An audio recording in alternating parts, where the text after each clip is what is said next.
Hey everybody, Ben from NLFX Pro, and today I'm going to talk to you about the DigiLive 16 mixer. And I gotta admit, I don't usually get really excited about small mixers, but this one is cool. So let's take a quick run through it. Stick around for some kind of fun stuff at the end here. First thing I want to mention is just the basic I/O chassis of it. We have 12 XLR mic preamps. 4 of those also have 1/4-inch combo jacks on them. We have 8 XLR balanced output buses, 6 selectable buses, and a pair of main left-right bus. We have a SPDIF output and an AES EBU output and a pair of 2 tracks. I'm really surprised at the features they packed into this, especially for the price. Let's take a quick look here. We looked at the 12 preamp inputs, and you can see we don't have that many faders here, and that's okay because it's got moving faders, which is incredible for a mixer of this size and cost. Also, a fun little nifty feature I discovered: you can change layers by simply swiping left or right.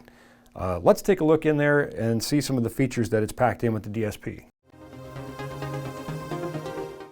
Now, I'm going to try to keep this video quick, and there is a lot of stuff in here, so I'm going to blow through this really quick, and maybe I'll do a more detailed one later. But let's just start right here at our setup screen. You can see that it gives us our basic system information, some various things about setting up our Wi-Fi. We can set a high pass on our main output bus, that sort of thing. All kinds of, we can change our sample rate from 48K to 44.1. We can change our delay units from milliseconds to feet to meters. And let's just quickly move on. We've got a soft patch, which is really cool. One doesn't have to be one. We have some very pro features here where we can start laying out our patch as the way we want it to be. This feature is pretty cool. It's got a meter bridge, and I can choose whether I want those to be input, pre-fader, or post-fader. It has a built-in effects engine here, and you can see there's several effects. We can also insert those on channels, which we'll look at here in a second, as well as buses. It has scenes, which is really cool. If you're typically doing a certain type of event or mixing a certain type of show or going to a certain venue, you can store those scenes in there to recall them very quickly and easily.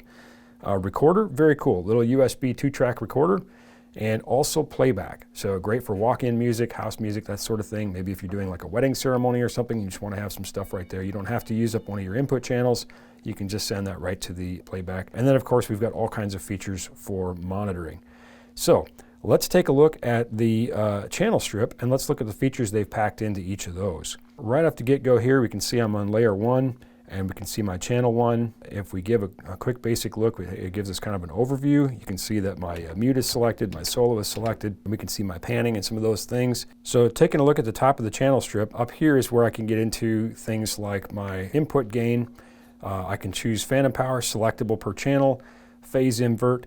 There is a insert delay on the channel, which is really cool if you need to time align things for inserts, and that is just a pro feature I didn't expect to see in this board. And then of course one of the most essential things ever for everything, we should high pass everything, I think, is a selectable high pass filter. And then again, here we can see those inserts again. So we've got some reverbs, we can insert graphic EQs on the channels. Really pro stuff for the money. Didn't expect to find it. Multiband parametric on every channel. Of course, we had the high pass we saw on the initial screen, but here we have a 4-band parametric, and it's fully parametric. So we have both the frequency and the gain as well as the width of the filter. So if we need to just go find some feedback and notch it out, we can certainly do that. Or if there's something that we want to add for a little bit of presence, we can do that, and we can make those filters nice and wide, whatever the situation calls for. And again, a really cool thing, we've got our library here. We can save these things later, so we can say, I like that setting, I want to be able to recall it, and then of course I can change my things here to shelves if I want, or various types of banding.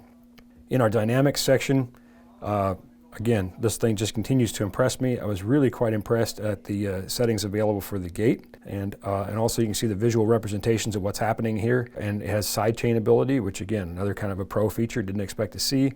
And then a fairly well-featured compressor, and once again, we've got our library. Down here, this screen here is our bus sends. So we can start sending things to various buses here, and found that to be really cool. We can change this pre-fader, post-fader, we can take it in or out of our main left-right bus. And again, I know I'm going fast, there's a lot of stuff in here, but there's still more I need to show you. And here we can see kind of a basic channel overview. Here we can get into my channel panning, which is really nice, gives me the ability to place things in the mix. We can see a little bit of an overview, solo, mute, fader level showing up here, as well as a meter. And on every one of these screens, you also have the ability to jump between channels, which is really handy. If we just want to go through and make some EQ settings or dynamic settings, we could be on that screen and then just jump between those channels like so. So there is the ultra fast overview of the input channel settings, but there is just still more to show you. So here we can see, we'll jump over to the bus screen real quick. Every bus has the ability to have inserts set up. We also have the ability to EQ each output bus, which is really handy. And of course, we still have some ability to adjust things like delay and pan on the buses as well. Now, as I said, I'm incredibly impressed with how many features they packed into this size chassis. It's also 19-inch rack mountable, and also the price, which I'm not allowed to talk about in the video, but contact our salespeople and mention this video and we'll give you a special price and a free rack kit while supplies last. I guess it depends on when you watch the video. But as they say on TV, and this is kind of like TV, but wait, there's more.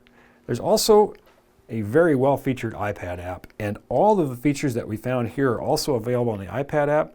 And in fact, sometimes the apps are not as easy to use as the actual desk. In this case, I found the iPad app was maybe even easier to use, and it's fully featured. We have complete control of the desk, and one of the really cool things is you can use them both in conjunction. So I'm not going to go through the app because we just basically saw all that same stuff here, but check this out. If I go to my meter screen, I can set it here, and now I have a meter bridge. So I can still use all the features that I have here and have my meter bridge here. So 2 things I need you to do.